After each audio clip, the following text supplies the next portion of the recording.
Episode 219 of the 359 podcast. It's gonna be May. It is May. I'm BVG and corrected by Alfred Ng and Roger Cheng in the house. Good morning, guys. Good morning. Good morning. Happy Monday.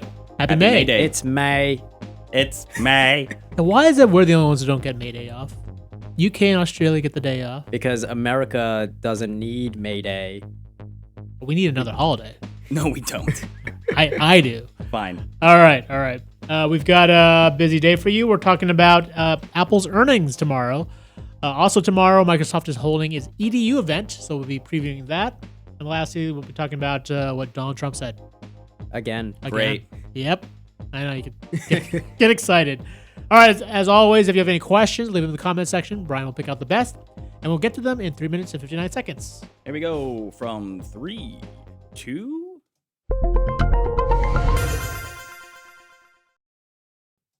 Welcome to the 359. I'm Roger Cheng. I'm Alfred Ng. It's earnings season, and it's Apple's turn tomorrow. The company is set to report its fiscal second quarter results, and of course, the numbers are going to be huge.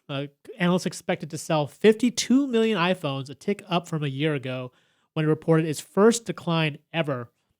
Alfred, are you excited? I'm so excited for earnings. I love earnings so much. I can't wait to see how much money all these companies make. Money that we'll never see. Yes, that too, because we don't get paid by Apple. In fact, we're actually giving them money. Yes. But yeah, I'm looking forward to see, if the iPhone 7 actually helped its sales. Right. They got rid of the headphones. Their improvements weren't really like that much, but from what Apple's been reporting like over the last year or so since the phone has come out, that it's been doing pretty good in sales. I'm surprised to see that happening, but I mean, especially with the competition that it has out there. But despite that early backlash, the iPhone 7 keeps chugging along. Shar Tipkin wrote the story. Basically, what Wall Street's already looking at now, they've already kind of started looking ahead. Usually they don't. They wait a little bit later in the year before they start blanking out on Apple earnings, but no one seems to really care about these quarter's results because they all just care about the iPhone 8 and whether or not the iPhone 8 is going to drive what they call a super cycle where everybody just rushes in and upgrades to the next phone. I mean, yeah, I think the reason why there weren't that many upgrades and more people buying the iPhone 6s, when the phone sales actually dropped, was because there wasn't that much change in like what the phone looked like or innovations or anything like that. There's from all these like predictions, like the iPhone 8 is supposed to be like this whole like new thing for them. Yep. Whether or not that's true, like we still have to see. But either way, that's where all the hype is, as usual. So next up, Microsoft is holding its EDU event tomorrow. We're expecting a low-cost Windows 10 option, maybe some hardware, perhaps Surface, perhaps some sort of laptop to really help it better compete against Google in the classroom. That's because students love their Chromebooks, and Microsoft is hoping to change that with whatever they introduce tomorrow. Mm-hmm. So it makes the most sense if they would have something with like a Surface tablet, kind of like 2-in-1 thing for it. Like I think that would give it the biggest edge over the Chromebook. I mean, the biggest thing has got to be the cost, right? Those Chromebooks are really cheap, and that's why parents love them. They're sort of a low-cost investment to kind of help your kid get online, rather than like a full-blown, MacBook or an iMac. So Microsoft really kind of has to get something out there that's really cheap, really affordable for folks to kind of pay attention to it. That's the thing too. Like I completely missed out on the generation of like Chromebooks being in the classroom. I was like very surprised that they overtook. You were just Windows. A few years off Yes, from that, right? I was literally I left high school when the first Chromebook came out. Wow. Yeah. And now they're the most popular school device, which is kind of curious. Like, you kind of thought it might be Microsoft or Apple with their MacBooks, but realistic speaking, like MacBooks are expensive. But like even in college, I never saw like Chromebooks like in the classroom. It was like either like a MacBook or like somebody on their right. Windows I think laptop. It really is more beneficial for folks or for kids in like elementary school, high school, where it's fine to get like a low cost device. Mm-hmm. All right. Lastly, well, speaking of low cost devices, so President Trump still doesn't believe that Russia was behind the hacks from the Democratic National Committee.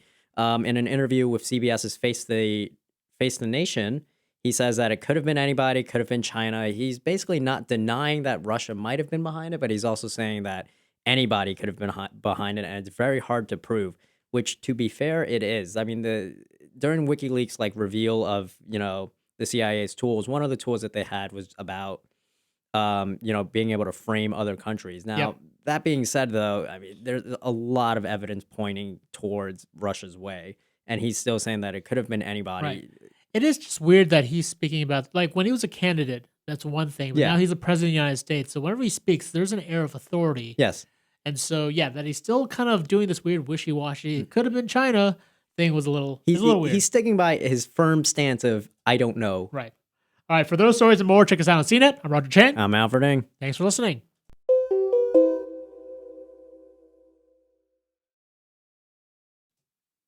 And we have a few people in the chat who are not gigantic Apple fans. Go figure. All right. What? Bring it on. So wait, what, Alfred? People are a little astonished about how young you are. What was your computer experience in high school? I mean, to be fair, I was like really obnoxious about my laptop in high school. So I like What laptop did you have in high school? I purposely bought really cheap like Windows laptops that were like the original 2-in-1s. So like the Toshiba Satellite and like the ThinkPad like X41, sorry. Those ThinkPads are solid though. Yes, but they were also very Not old. a lot of bells and whistles, but I mean, But yeah. you also missed out on the netbook generation, right? No, I was there. It was really Were you there? stupid. Okay. I never bought into that. I mean, But- people were into that. Those little tiny, remember those tiny, super crappy, cheap Yes. PC laptops? They that were so bad. They were so terrible. But Everyone had one though. basically I Oregon Trail. I don't know what the hell you're complaining about. I found out that we could bring laptops to classes in high school, and I was like, "Why do I have all these pens and papers for? I'm just gonna buy $100 like laptop off of eBay and just like be a jerk in class for that." And then I like expected all this like kind of like special treatment over. It's like, I need to sit next to the charger, miss, because my phone, like the laptop did you battery's get like beat up a lot in high school? no. But yeah, I was like kind of a jerk about it, but at the same time, I was like, I like being able to take notes on my laptop in class. But And it was like, still for you, still for your generation, it's still unusual that you had a laptop. In Yeah, class, right? yeah. Okay. no, it was even worse though, because I was like very obnoxious about it because it was like a 2-in-1 thing. So instead of doing the normal thing and like typing out, You would like swipe or they had like a stylus, and I'd fold it so it'd be like a booklet, kind of like yeah. And I'd go on OneNote and I write it like that. I was like, why don't you just have a pen and paper? Yeah, that's Yeah, it was very obnoxious. But I did it. Matthew had a Lenovo S10. That's old. Wow. That is old too. Wow, yeah. That's a throwback. I had a Sony Vaio. That was the first laptop I bought. That was my first college laptop. Yep. I think I had a string of Toshibas. I can't remember the names. I remember they had Harman Kardon speakers, and I was like, that's awesome. Oh my God. Mike Shaw in the chat. When I was in high school, we had a teletype in the closet that dialed into a server 10 miles away, had a few minutes each to run our programs in 1978. Bravo, sir. Wow, You win. yeah. You win. Yeah, That's intense, though. I mean, think about it. Think about how far back that really is going. Not to age you too far, sir. I apologize. But computers in the classroom in the 70s. Yeah. That's a thought, right? They had computers back then. I mean, computers technically since I the 60s. know, I know. Technically, in a different way. Yeah, but not, like I'd like to like see what a classroom looks like now. I don't know if everyone's like on laptops there now, or is it like computer time kind of thing? I haven't been to a classroom in That's what many years. That's what it was like for me. We had a specific class just for computers where you'd go into like the computer lab and then go on. Yeah, I like, wonder if that is the norm. Like everyone just like when they get to their Yeah. desk, they all open their laptop. And I mean, just by the type time I away. was in college, that was the norm. You carried your laptop. I mean, with Yes. that's college. Yeah, though. but That's yeah, like exactly, you're it's expected college. to have a laptop Yeah. in college. Not necessarily. I mean, a few years for before me, your it was not expected. at your age, yes. For Yeah. us, like I was still, right on that border I where was it started still- to become the norm. I was still taking notes. I mean, on my notepad. I have classes where like they like in the syllabus they say like don't bring your laptop because I know you're not gonna pay attention to the class. Yeah, true. Yeah, I think I still had I didn't bring a laptop to my classes. I just had a notepad. Yeah, I was kind of a nerd about it where like I had my laptop on me and then I would take notes and then like during like breaks, like lunch breaks and stuff, I would just transfer all the important ones to like my laptop. Yeah. Like Danny, I'd like type it up. Danny Green had a computer with punch cards. Attaboy. Gaming TV had a Toshiba Satellite in college. Best laptop you could buy That's the back Yeah, then. word. That's Yeah, the one I had. that's one that I had. Yeah, I had it yeah, in high yeah. school. I mean, I knew many friends who had those, but I, for whatever reason, went with the Sony Vaio and ended up accidentally drowning it in Mountain Dew. I think I only really got it because of the speakers. I took my parents' Yeah. Sony Vaio. Speakers were good. And The one thing I experienced with the Toshiba, though, is that it had iffy battery life. I remember one friend Oh. of mine, theirs died really early. Like, you couldn't hold a charge, and then eventually just stopped taking power Mhm. at all. Like, Oh, wow. whatever was wrong with the adapter, like, something was just shot. But So do you think that like with Microsoft's like laptop that they might be introducing tomorrow for students, Uh-huh. do you think that they're going to try to match the Chromebook price, or do you think they're going to try to go lower? I don't know. I mean, I would imagine they'd at least try to match. Yeah, I don't know because about if price undercutting. is a big like deciding factor, but Yeah. it's not like every parent is buying it. It's probably like the state's like Department of Education that has Yeah, to definitely. shell out like Yeah, some yeah. kind of like deal with them over it. I mean, I think anything in the realm of corporations fighting to get into schools is good. Yeah. Yep. I mean, remember Apple tried to do it with their iPads. I mean, Yeah. they kind of pushed the LAUSD actually embraced iPads for all their students. Apparently, that program did not work out. I so can't well. imagine going to schools with like assigned laptops and stuff because all that means is that like We had there's assigned just calculators. y- yeah, but I'm saying like connected online because all that means is just like more homework like all the time, and that just Yeah. sounds awful. Well, just like when the first time And they outfitted workers with Blackberries. and they can check Yeah. like when you like sent in your homework and stuff. You can't like make up some excuse like I left it at home when you really didn't It's do true. it. My dog ate my homework. My dog ate doesn't my- fly anymore. It's in the cloud. The hacker stole my homework. There you go. China stole stole my my homework. Let's avoid that one. Yeah. Let's swing over into Apple territory because we have to. Mike Leotti in the chat says business news channels keep talking about all the cash Apple has, and here's an Yes. interesting thought branching off from that. What will they do with it all? They could buy Tesla. They could buy Home Depot with all that. Do So you think Apple's Home really going to Depot, like move yeah. into other neighborhoods, or do you think they're going to keep it all under the Well, sun? they're So, pursuing smart cards. those right are now. those are all interesting points. I do want to bring up one thing. Apple has a lot of cash, but what a lot of people don't realize is a lot of that cash is trapped overseas. Mm-hmm. It's generated by subsidiaries overseas, China, wherever, Europe, wherever. If they take that money back to the U.S., they have to pay a huge tax fee. Huge. So they can't. Right now, it's a term called repatriation, and companies don't want to do it because they don't want to pay the taxes. So it's actually kind of kept outside. They can't actually access a vast amount of the cash that they have because it is trapped overseas. Maybe they could pipe that back into some of the manufacturing innovations. Possibly. Shots fired. I don't know. We'll see if Trump plays ball with them. But in terms of buying other assets, I mean, definitely they're testing out a smart car or a self-driving car. I mean, there's constant rumors that they're going to buy, a media company like Disney And they or spoke about Tesla. the Echo, their version of an Echo possibly coming, with Siri, right? Right. which would be yeah. another huge new avenue for them to venture down. But that's not. I mean, they don't necessarily need to buy anyone for that, right? They could build that in house. True, but that's where that money could be Yeah. repurposed. Oh yeah.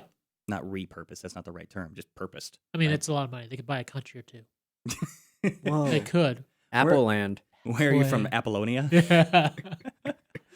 I don't want to talk about politics. Did you? No. Okay. No. Yep. I just kind of Moving on. I want to keep reminiscing about like high school computer experiences, if that's okay with everybody else. I mean, so I had multiple computer classes. You had a typing class, you had a programming class, which was an elective. Like I decided I wanted Yeah. to try to learn some C++. Wait, college? Wait, they or- offer you high school. programming in high school? High school. Wow. Fantastic. Yeah. My high school was really weird where they did have programming classes, but you had to be in the major for it, which, Wait, yes, in my high high school? school had majors. Wow. It made no sense. Wait, what but, high school did you go to? Brooklyn Tech. Oh. So, like, you could pick what So major. one of those you smart kids had to test to get into his school. Yes. I just was a lived, public school I just kid. lived right. Yeah, I lived right. Okay, in to the- be fair, it's also the largest high school in the country, so something's not adding up here. Where you're the largest high school in the country, and It it's is a also public- it is a public high exclusive school as to- well. Oh, to okay. Test Yeah. into. It's very weird. For the record, Ricky in the chat says C++ is my language. I've forgotten more than I ever learned about it, but I tried. I actually, well, they taught basic in, was it junior high school for me.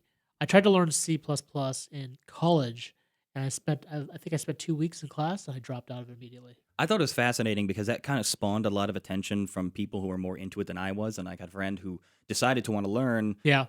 Java, who's the Blue Wind project is bringing up coding in Java, and he got way into that. And I kind of like enjoyed looking over his shoulder trying to figure out some stuff. And yeah. granted, we didn't do anything of value with it, but it was kind of an interesting new experience because it was very fresh when I was in high school, Definitely. and computers are starting to become part of the day to day. Yeah, but Yep. like, do you have any good memories of like what you guys did to kind of like exploit the system with the computers at school, or no? I mean, we hid penises in the websites that we built. Yeah, I mean, those are. We figured out like we had to build like we did a web. Actually, no, I take that back. That was in college. We did a web design course. Okay. and yeah, of course you're gonna Like- hide dicks in there. Of course. freshman year. We figured out that you could put Halo 1 on the school computers. No. Whoa, on really? on a flash drive. If you had the game on your flash drive, you just put it in. You could just play LAN. Oh my god. So we Whoa. had like the computer lab, and we were supposed to be doing like CAD, like the design Sure, yeah. Oh, stuff. yeah. But like pretty much everyone was just playing Halo in that class. It was great. And That's then we awesome. found Nice. out that there was like a server, like it was kind of like a server where everyone put their like saved files on. If you were really mean, you delete somebody's stuff. But like if you were just like messing around with people, you just like put like stuff like in their folders where they save their stuff. Like, yo, what is this file that you have, man? We kind of pervert are you? Oh man, that brings back some good memories. Though. Can't do that with these Chromebooks now. No, you can't. No. Everything's locked down. Yeah. Everything's locked down. I wonder. I'd be really interesting if anybody. Do we have anyone in the CNET family who has kids kind of getting into high school at this point?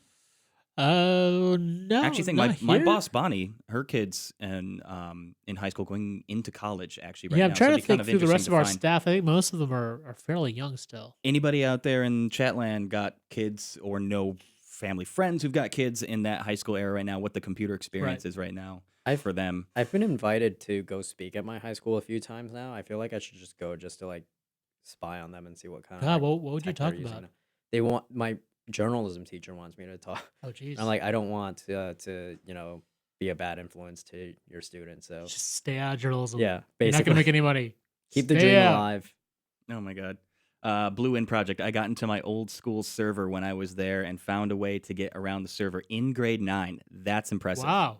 I was nowhere near that advanced. We did figure out in college how to punch a hole in the firewall to set up LAN parties in our dormitory. Oh, nice. So I we can't believe had your firewall didn't allow that in college. they would constantly like the monitoring system would Mhm. constantly like ping you. Mhm. So he figured out how to mask IPs. You know, Mhm. not rocket science here, but we were all new to that at the time. So we were able to set up Star Wars Jedi Outcast LAN parties. Ooh, And like nice. literally the digital security team, whatever the hell they were called, would like come knocking on doors looking for people. Like, we know what you're talking about.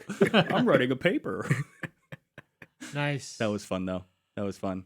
All right, we're just yeah. at this That's point, probably a good wasting spot time. to end it. Yeah, a little trip down nostalgia Yes. lane. Thanks everybody. Thanks all. If you liked anything you saw or heard here, check us out on CNET. Our podcast is also available on iTunes, TuneIn, Stitcher, SoundCloud, FeedBurner, and Google Play Music. We'll see you all tomorrow. See ya. I'm Alfred Ng. Great.